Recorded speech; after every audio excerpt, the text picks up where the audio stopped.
All right, that was Anthem. That was the kind of cinematic trailer with Muse backing it for the game, which looks really cool. Casey Hudson was here earlier. And now we're joined by a man who's working very hard to take VR shooters to the next level with First Contact Entertainment's new tactical PS VR title, Firewall 0 Hour. Creative strategist Adam Orth is with us. Adam, this is a game I got to play a couple weeks ago at Judges Day.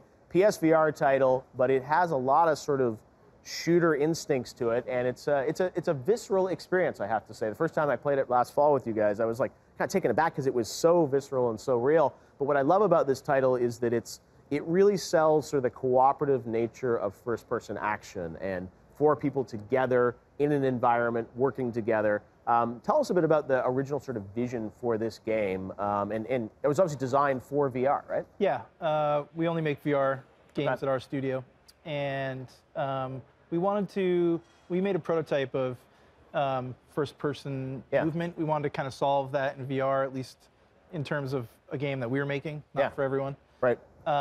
And we learned pretty quickly that doing stuff together in VR was amazing.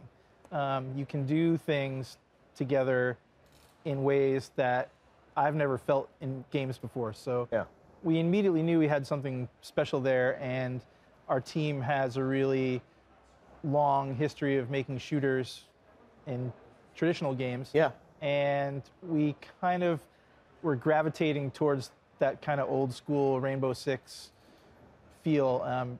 For me, my best multiplayer experiences have been those old school Rainbow Six games. Yeah. And we thought about doing that in VR and working together.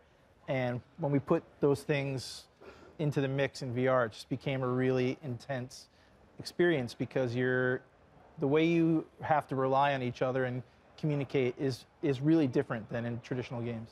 Yeah, no, it's when I play it, the thing that strikes me, I think, is just the sense of communication with four people. And I said they're not massive maps, right? It feels like they're contained and they're focused. Yeah, they're like medium and large size maps, but they're not massive. No, I just feel like it's like you have a clear tactic and you run into other people frequently enough. You sort of force combat in a way. It's 4-on-4 with both teams going for a single objective. Yep.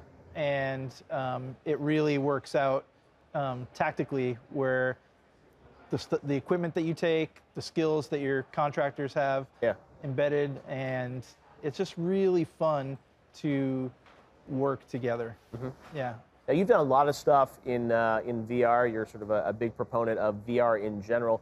What's your take on kind of, PSVR, obviously, you're working on this game, but VR in general, how do you feel about the VR marketplace right now? I mean, that's a question that kind of changes daily. Right. The answer changes daily. Well, today, how do you feel? Today, I feel like we're at the embryonic stage. Yeah. And breaking a lot of eggs, making a lot of omelets. Like, it's really important for me, I think, and definitely at our studio, is to not get caught up in the rules of VR. Because once you start listening to those, then you're not doing anything really creative or pushing the envelope at all. So for us, it's really about kind of really looking ahead and building a foundation of what we can do as a studio, so that when VR does take off, and whatever that is that it becomes, that we're ready for it. Now, this game, obviously, you can use it with the Farpoint PlayStation. What do you call the PlayStation Aim controller? PlayStation Aim. There you go. So you can play with that, but you can also play on controller too, right? Yeah. You can play it with the DS4 or the Aim, and they both work exactly the same. And it's pretty cool to kind of be physical with the game and use the Aim controller and kind of shoot over and shoot around.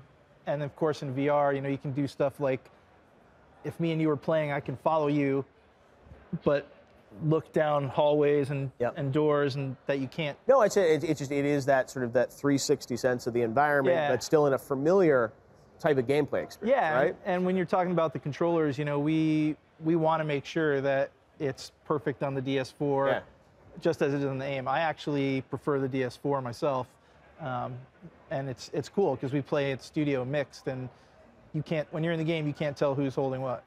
Yeah. No, it's an interesting sort of approach to VR. Tell us about some of the locations we're going to go. I know there's a hotel map I had played. Yeah. So we're going to launch with 9 maps. Oh, wow. And they take it's three locations.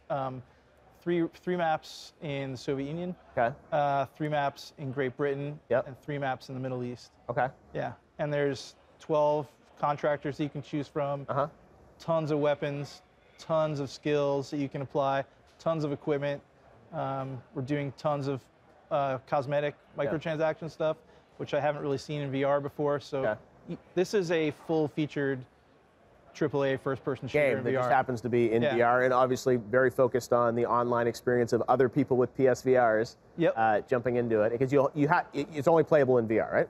It's only playable in VR, but you can also play against AI or other teammates online. So we have a training mode where you can play by yourself or with a team of up to 2 to 4 players against AI and kind of train on the maps and figure out new equipment that you've unlocked and purchased, and then you can play 4-on-4 multiplayer.